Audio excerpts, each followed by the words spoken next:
that Busia is very beautiful. In fact, you have no idea how much you're going to find it very attractive and enjoyable. You'll therefore be able to mix business and pleasure, which is the way of life, Mr. Speaker. I'm also confirming, Mr. Speaker, that the Senator of Nairobi, who is the youngest senator from the community, will be readily at hand, the community of the community, will be readily at hand to offer any service that you require. Mr. Speaker, needless to mention, Senator Okiya Omtatah, the Senator of Busia, who is a presidential candidate, who up to now is yet to launch his bid, Mr. Speaker, will again be readily available, and I hope that the Senate will find time, Mr. Speaker, to give him an opportunity to address Kenya about his presidential bid when we shall be in Busia. Mr. Speaker, every time I look at him, he talks presidential, looks presidential, but he doesn't walk presidential. So, Mr. Speaker, Mr. Speaker, Mr. Speaker, therefore, I want to encourage the House, on your way from the airport to Busia, you'll be spoiled for choice. You can choose to land in Kisumu International Airport. You can choose to land in Eldoret International Airport. You can choose to land in Kitale. And more importantly, Mr. Speaker, you can land at the heart of the land of bullfighting and gold mining in Kakamega at Iwichina Airport.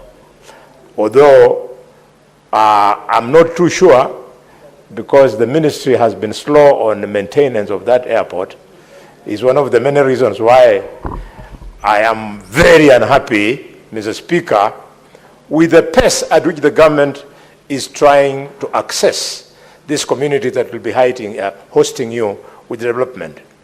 You know, Mr. Speaker, in politics, the people who opposed you and your formed government, as a presidential candidate, I know you might have that opportunity, so take this from me. The people who oppose you when you want to be president, after you become president, when they want development, they come and beg and kneel so that you can change your mind and give them development. But the people who voted for you, when they come for development, they don't beg for it. They demand for it. Yes, I know why Omunyoro is cheering me, Mr. Speaker. Mr. Speaker, I did not have Mrima on the mind. I was having Western on mind.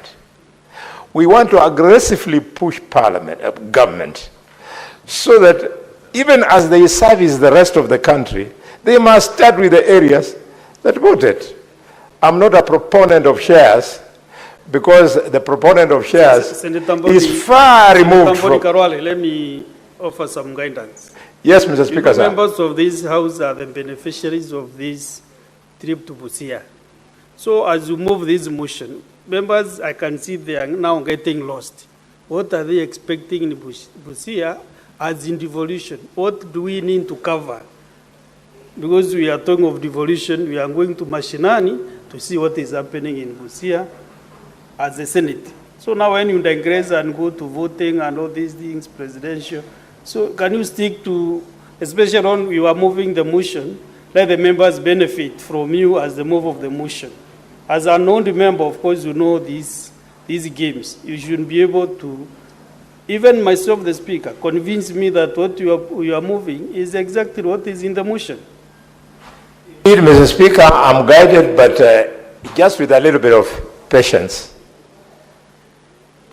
I would have announced to you that we have shared roles in this motion. The gist of the motion, I've decided to leave it with the Senator of Busia, who will be second me on this motion, so that he can go into the details. However, as you come to Busia, you are coming to terms with the history of the political terrain of this country. It is in Kisii, and not in Kisii.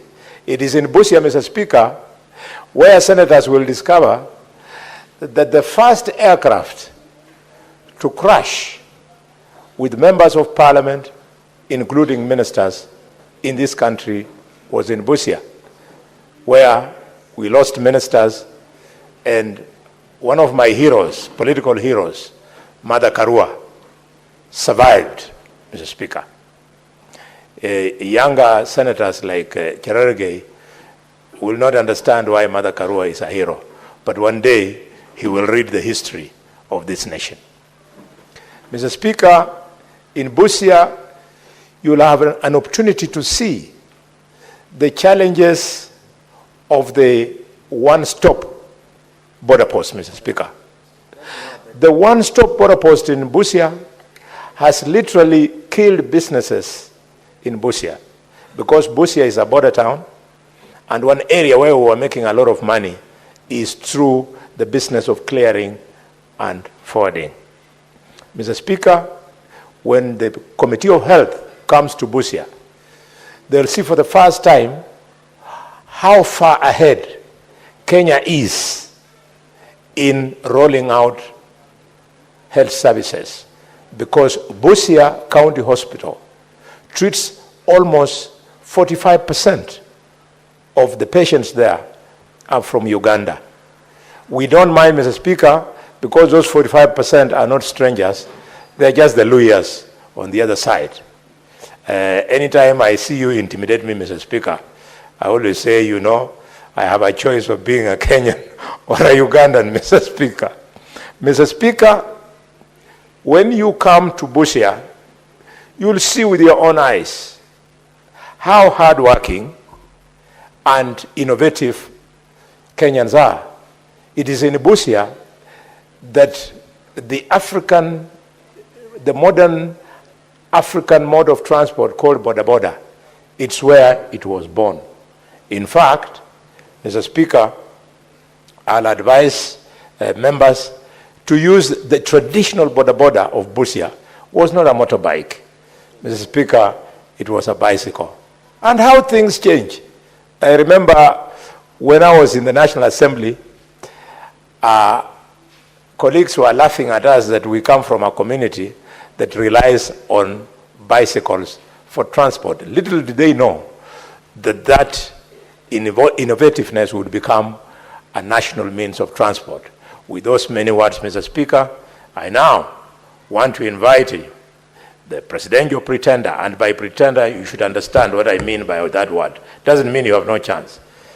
The claimant to the presidency, the distinguished senator of Busia, my own younger brother, Mr. Speaker, the House does not know, this guy has, before he came here, he helped me a lot to succeed as chairman of public accounts, because he could give me information that I used to pin government down when I was the chairman in my other life.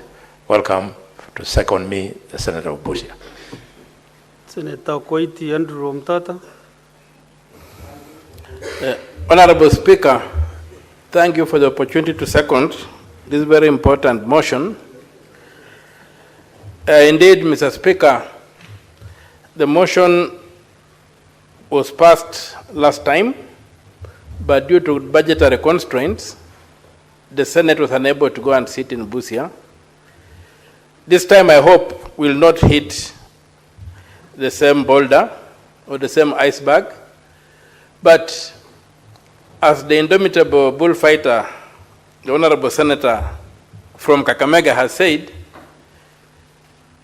it will be an important experience for the Senate to go and sit in this town,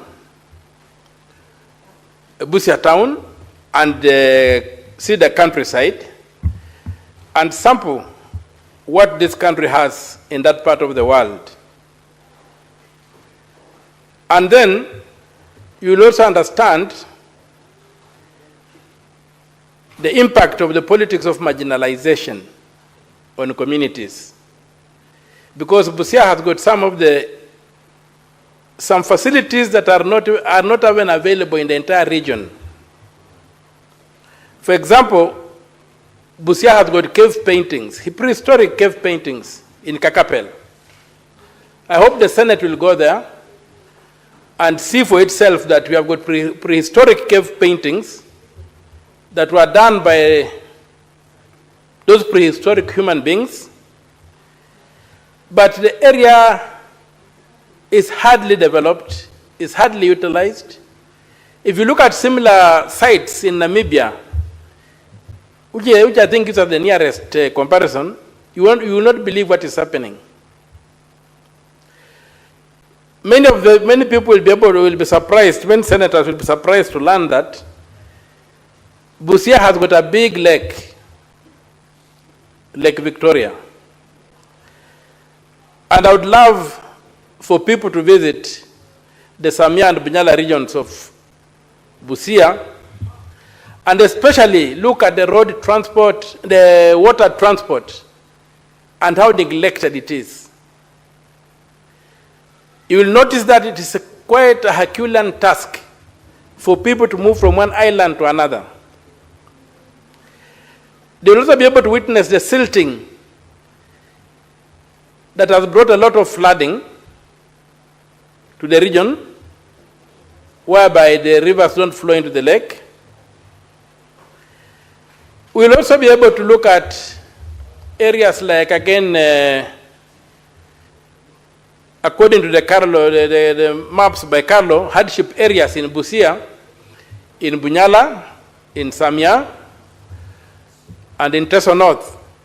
These are hardship areas which have been clearly indicated to be hardship areas, yet the people who are sent to work there are never paid those hardship allowances. The schools don't get those hardship allowances. And so people will come and see for themselves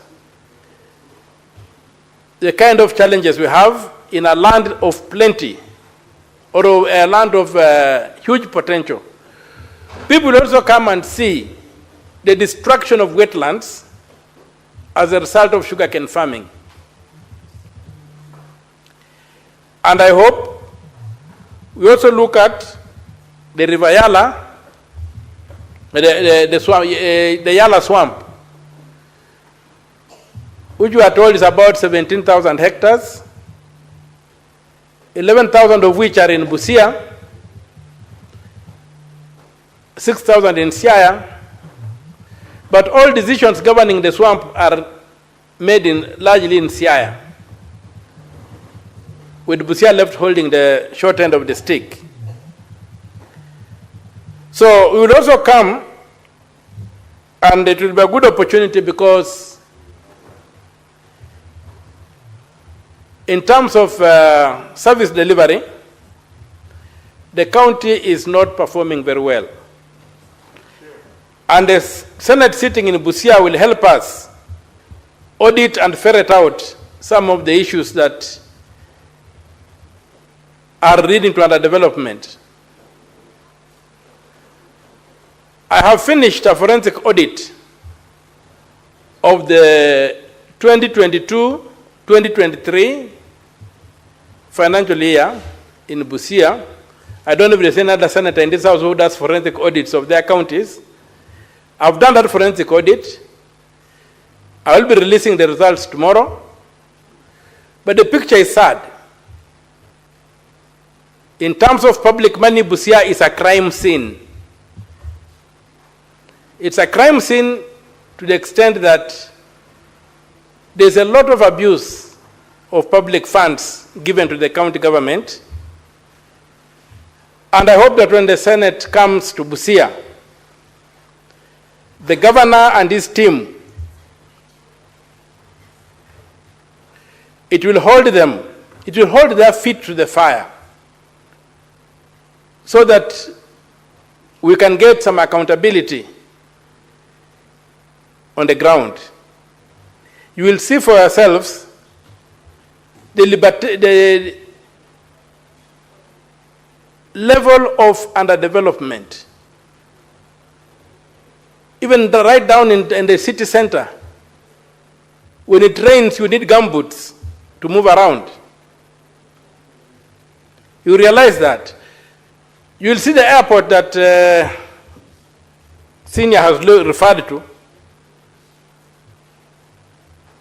where the airplane crashed. It was grabbed. I'm right now litigating in court to get it back. And I'm happy to report that my litigation was made a bit easy when Mr. Muturi Justin was the AG. Because before that, the Office of the Attorney General was supporting the grabbers. But when Mr. Muturi came in, he gave the correct record and we are waiting for a verdict in court. In fact, the hearing is on Wednesday over that airstrip. You will see that the airstrip has been grabbed. You will see the congestion of the trucks, the one-stop border point. Yes, it came. You will stand on the Kenyan side, and as the crow flies, look across the border to the Ugandan side. And you'll wonder why the Ugandan side infrastructure is much superior to the Kenyan side, yet the financials are the same, and the allocations were the same. It's a very sad situation for us, because even when you drive to Namanga, you see the kind of, and then you cross over to Tanzania, and you see that was the funding by the same developer, and you find that the road on the Kenyan side is narrower, it's full of potholes. On the Tanzanian side, the road has been done according to the textbook. So you'll see that in Malaba and in